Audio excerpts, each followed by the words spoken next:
Caribbean సముద్రంలో ఓ జలాంతర్గామిని America ముంచేసింది.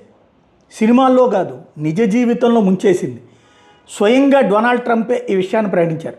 ఏంటి ఇది అంటే, ఇది దాడి, డ్రగ్స్ తరలిస్తున్నది ఒక సబ్మెరైను, అంటే సబ్మెరైన్లోనే డ్రగ్స్ని తరలిస్తున్నారట.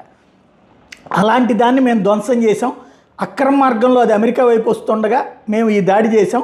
2 ఉగ్రవాదులు ఈ దాడిలో చచ్చిపోయారు. మరో 2 స్మగ్లర్లని వాళ్ళ సొంత దేశాలను కొలంబియా, ఈక్వెడార్లకి వాళ్ళని పట్టుకుని పంపించాం. అదే సందర్భంలో మరో 2 అక్కడ వాళ్ళ మీద విచారణ జరుగుతుంది అని ప్రకటించారు. కొలంబియా అధ్యక్షుడు గుప్తావో పెట్రో కూడా ఇది నిజమేనని ధృవీకరించారు.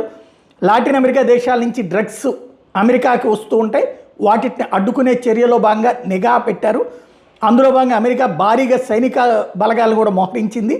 సెప్టెంబర్ నుంచి ఇప్పటిదాకా సుమారు 6 పడవల్ని ముంచేసింది. అలాగే ఈ దాడులు దాదాపుగా వెనిజులా తీరంలోనే చోటు చేసుకున్నాయి. వెనిజులా నుంచినే ఇవన్నీ వస్తున్నాయని అక్కడికి ఇవన్నీ ఏర్పాటు చేసుకొచ్చారు. లాటిన్ అమెరికా డ్రగ్స్ ముఠాలు ఏకంగా సబ్మెరైన్సే వాడుతున్నారు, ఇప్పుడు ఆ పడవలు ముంచేస్తున్నారని తెలిసి అన్నటువంటి దాంతో సబ్మెరైన్స్ని మీద టార్గెట్ చేశారు.